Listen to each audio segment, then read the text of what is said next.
Hello friends, welcome to CS centre. हम discuss करने जा रहे हैं एडिटोरियल और एक्सप्लेन्ड इंडियन एक्सप्रेस का।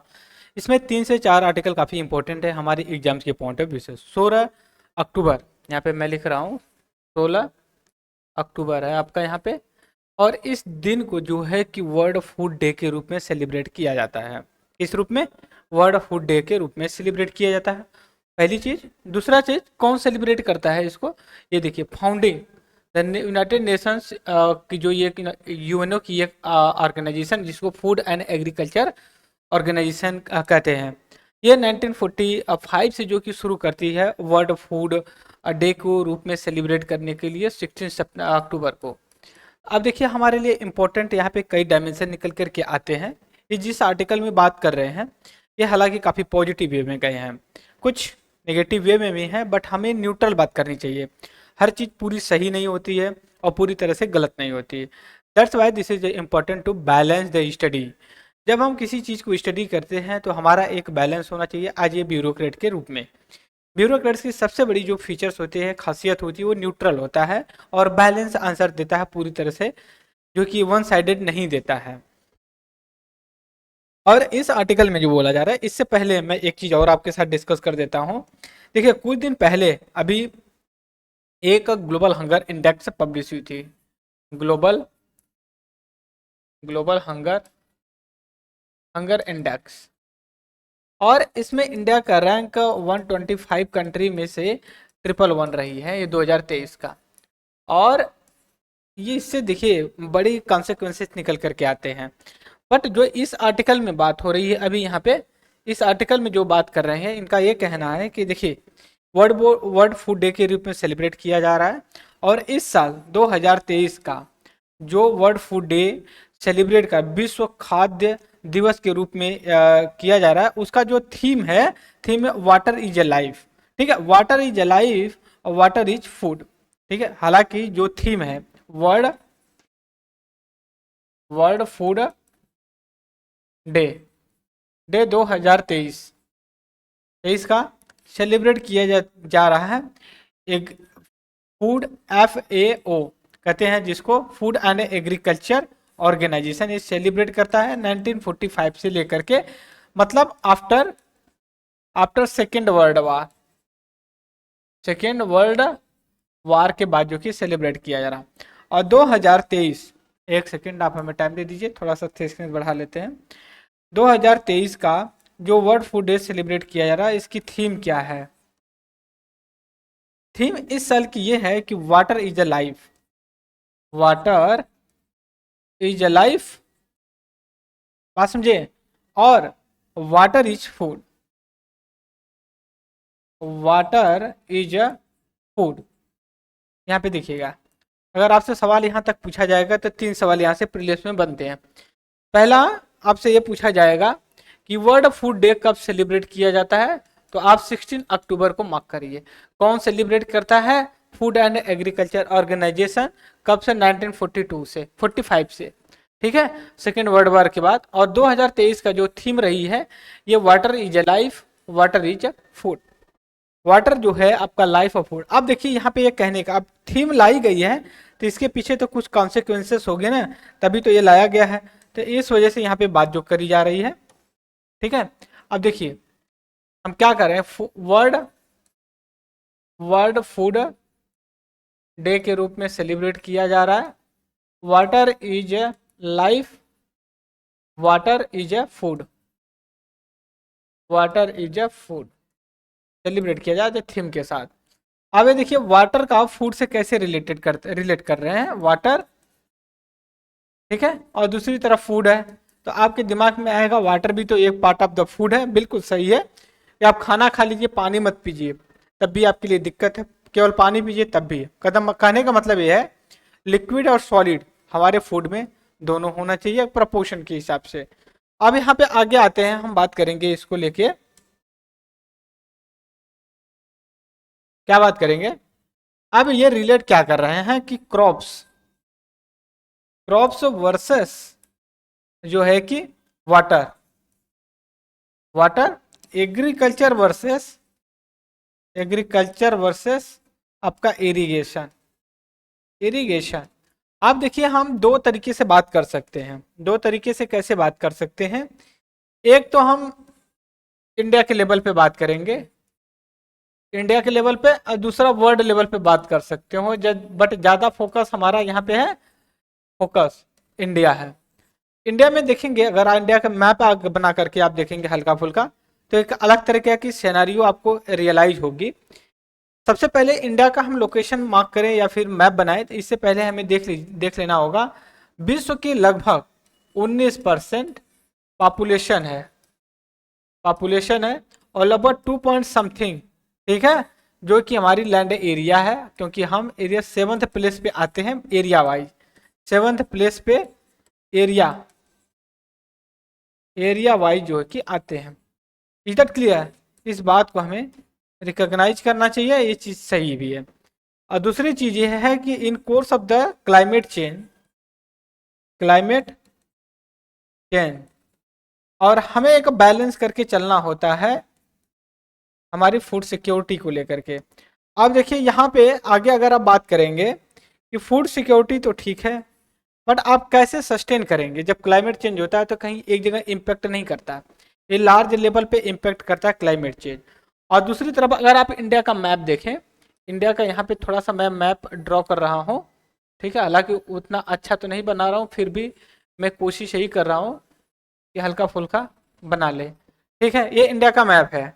इंडिया का मैप को अगर आप सीक्रेट करें इस हिसाब से, तो ये ट्रॉपिक ऑफ कैंसर है, ये 23.5 डिग्री नॉर्थ से, ये लगभग इंडिया को दो पार्ट में आप बोल सकते हो, सब ट्रॉपिकल, सब tropical and the tropical region में डिवाइड करती है। बट एक चीज और है, इंडिया का अगर मैक्रो लेवल पे जाकर के, छोटे स्थान पे और जाकर के अगर आप मैपिंग करें, तो इंडिया में जितने उतने क्लाइमेटिक रीजन बायोम्स पाए जाएंगे जितना विश्व में पाया जाता है।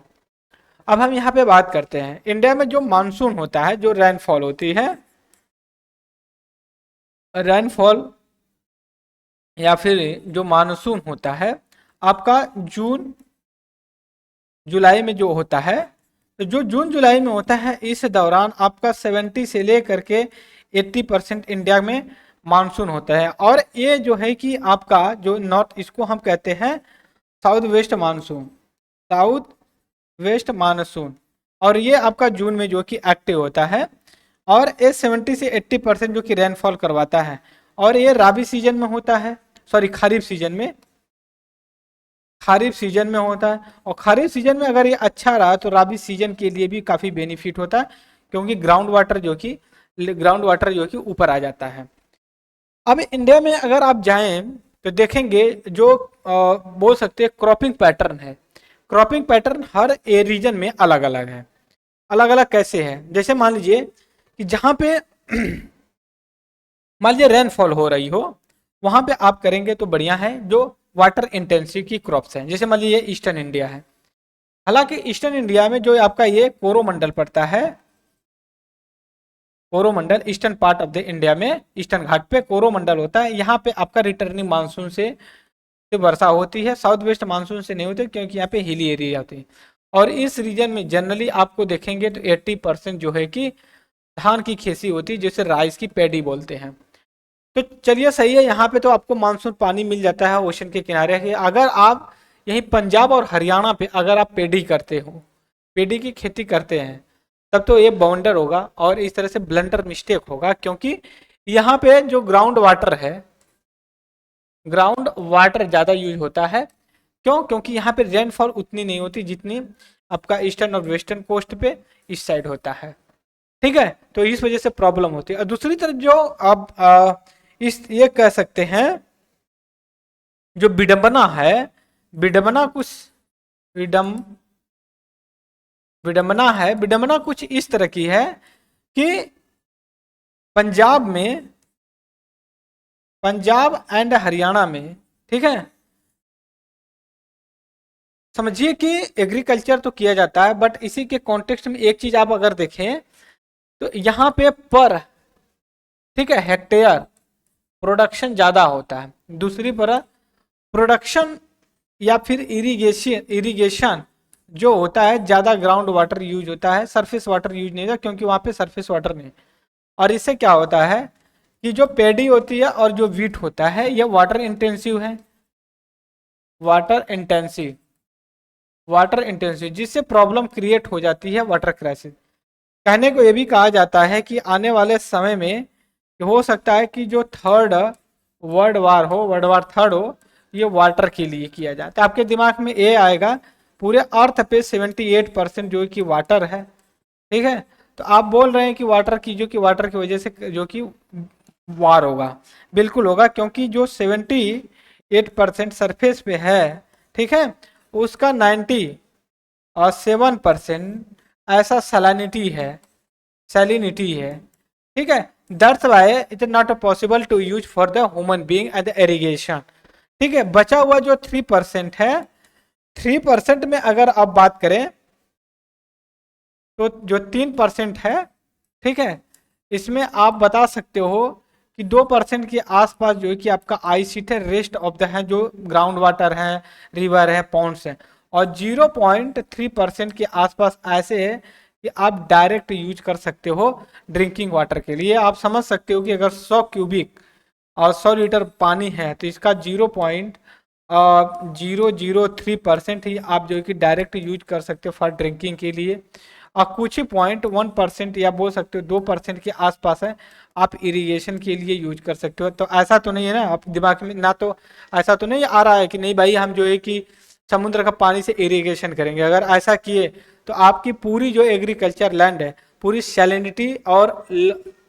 ऊसर हो जाएगा, मतलब अनफर्टाइल हो जाएगा, आप कुछ भी फर्टाइल नहीं कर सकते, क्योंकि वो जो इवेपोरेशन होता है, लीचिंग प्रोसेस होती है, उस वजह से आपके भूमि जो सॉइल है उस पर एक नमक की लेयर पड़ जाएगी। अंततः ये देखने को मिलेगा कि जो चीजें हैं इससे जो कि खराब हो जाएंगी।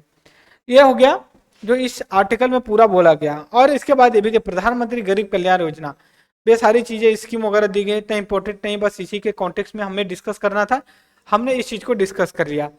दूसरी तरफ एक चीज और देख सकते हो यहाँ पे आर्टिकल में जो दिया गया है फ्लड को लेकर के, हमें पता होना चाहिए सिक्किम का लोकेशन कहाँ पे, तब हम जाकर के आगे बात करेंगे। यहाँ पे मैं मैप यूज कर रहा हूँ, मैप के साथ मैं आपके साथ डिस्कस करूंगा मैपिंग में, ठीक है। इंडिया का मैं मैप बनाऊंगा, ठीक है।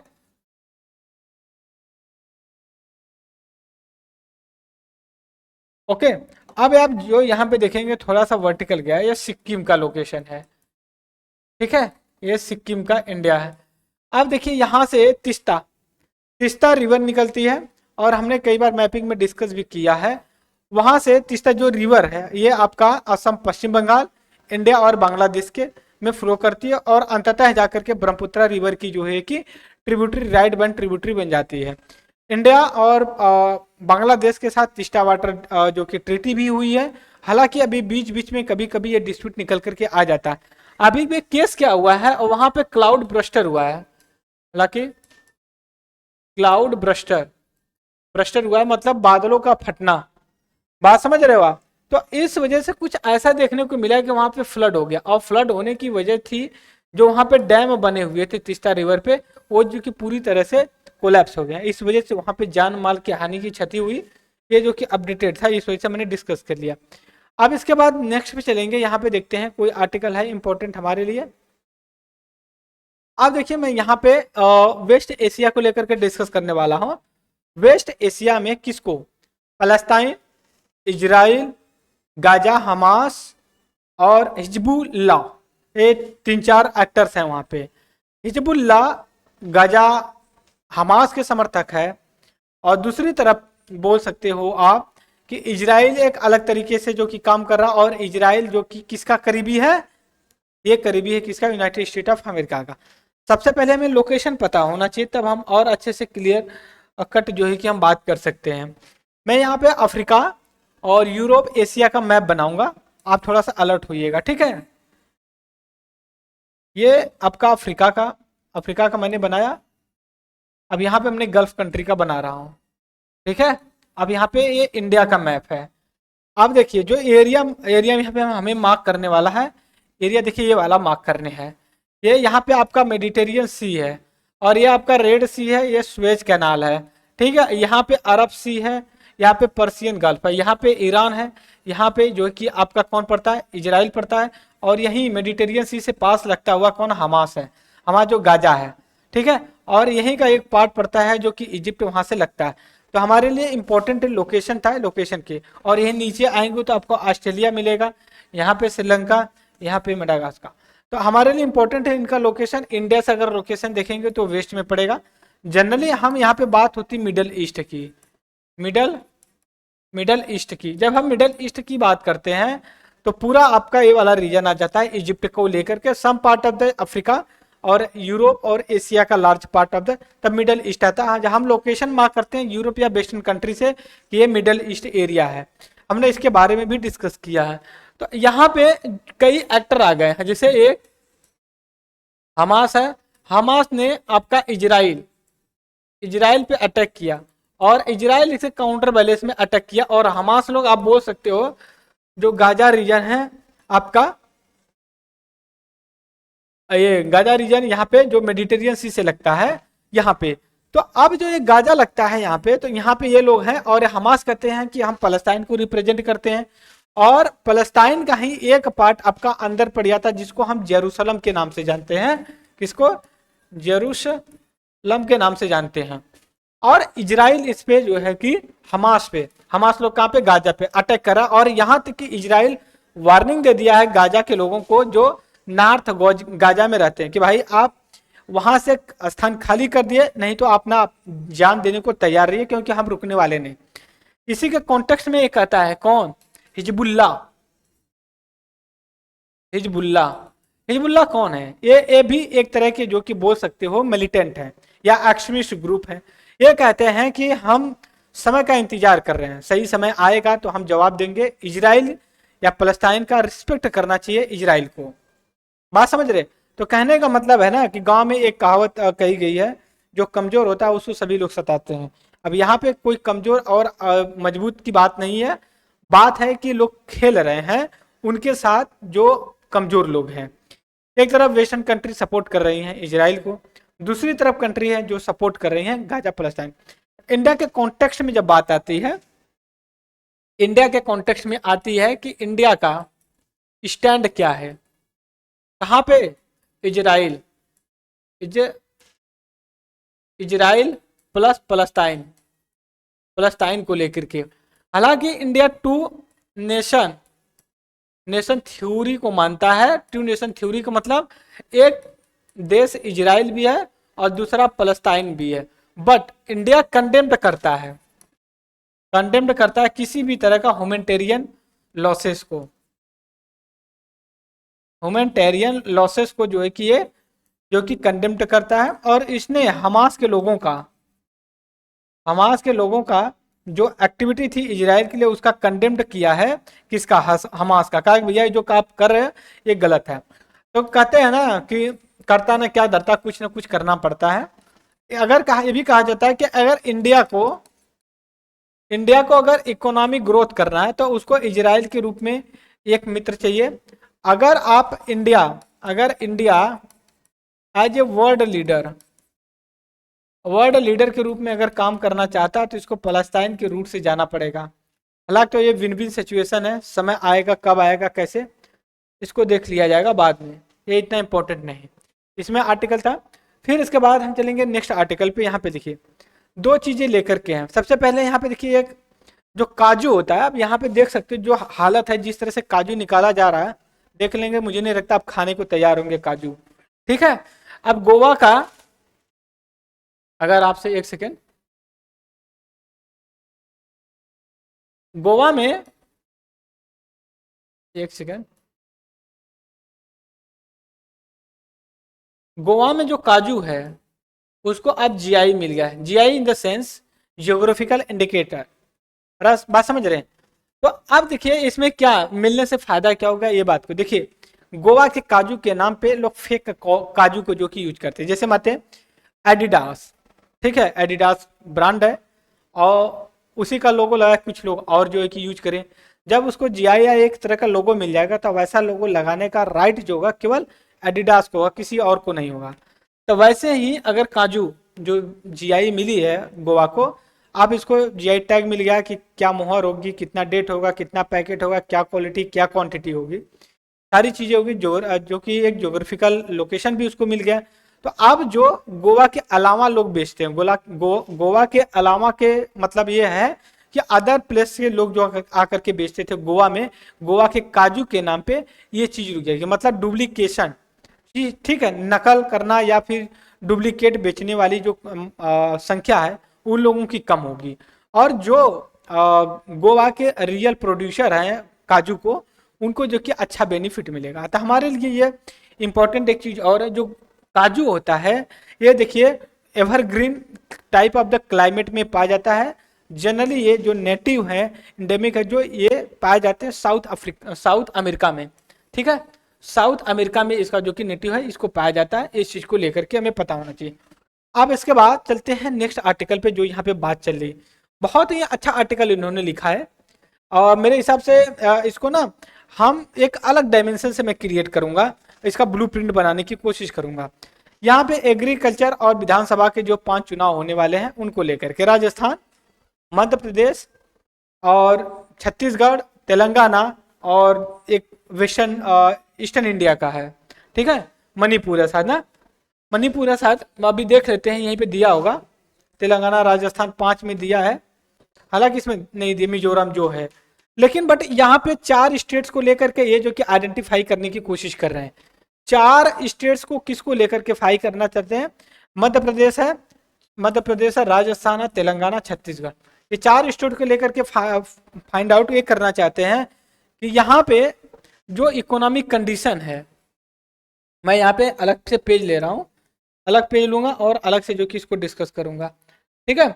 अब देखिए यहाँ पे क्या है, राजस्थान, मध्य प्रदेश और तेलंगाना और छत्तीसगढ़, यहाँ के विधानसभा का, स्टेट लेजिस्लेटिव असेंबली का चुनाव होने वाला है।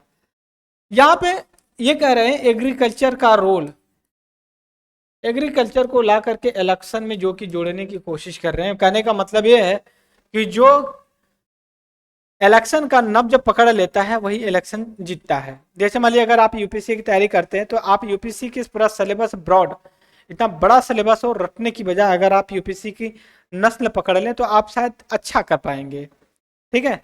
जैसे मान लीजिए कि यहाँ पे बात हो रही है, और इससे बात करने से पहले मैं इंडिया के लेवल पे बात करूंगा। इंडिया के लेवल पे एग्रीकल्चर और इसका नेशनल इनकम की बात करूंगा। जो एग्रीकल्चर है लगभग 20%, या फिर हम बोल सकते हैं एग्जैक्ट 18% समथिंग, जो कि ये जीवीए जीडीपी में रोल प्ले करता है। बट एग्रीकल्चर इसमें इनकम में, और लेकिन एम्प्लॉयमेंट अप्रॉक्सीमेटली 50% जो कि रोल प्ले करता है।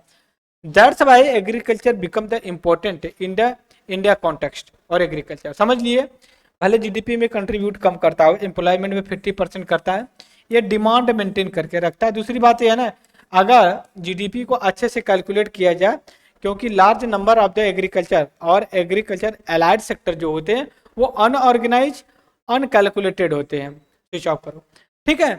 फिर उसके बाद लेकर के उसमें दिक्कत होती है।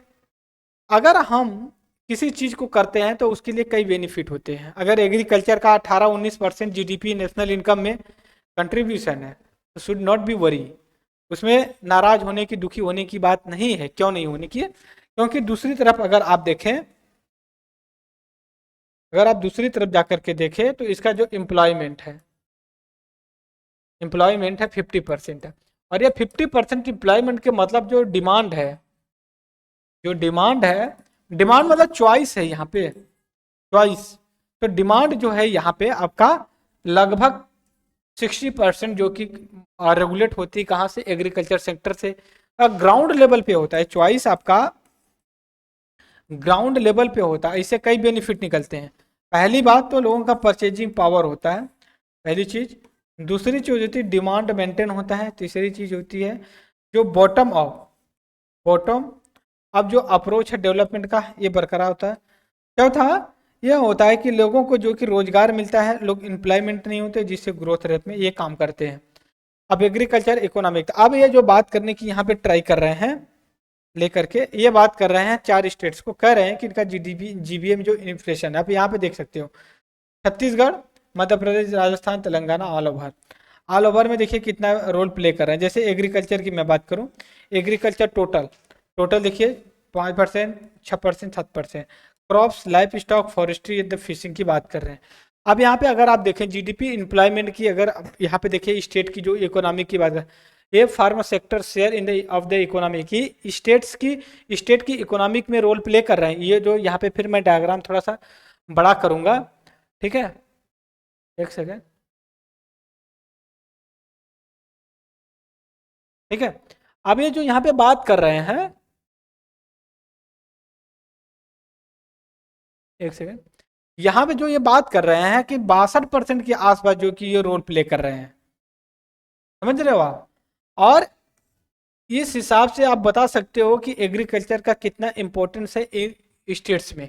तो इस वजह से हमें ये नहीं सोचना चाहिए कि हमारा एग्रीकल्चर में कितना रोल है, कितना कैसे है। अब यहाँ पे देखिए, जैसे मान लीजिए ये कह रहे हैं कि रेशियो निकाला जा रहा है, एक सेकेंड। अब यहाँ पे ये बात चल रही है लेकर के, किस चीज को लेकर के, देखिए रेशियो निकालने के लिए। देखिए मध्य प्रदेश, राजस्थान, छत्तीसगढ़ फार्मा सेक्टर, देखिए 42% जो है कि मध्य प्रदेश में एग्रीकल्चर फार्मा सेक्टर जो कि जीबीए में यूज करता है। फिर उसके बाद राजस्थान में आते हैं 28% यूज करता है, हमने पहले भी डिस्कस किया है। फिर इसके बाद अगर हम अरुणाचल प्रदेश में अगर जाकर के आप बात करें तो वो अलग तरीके से करता है।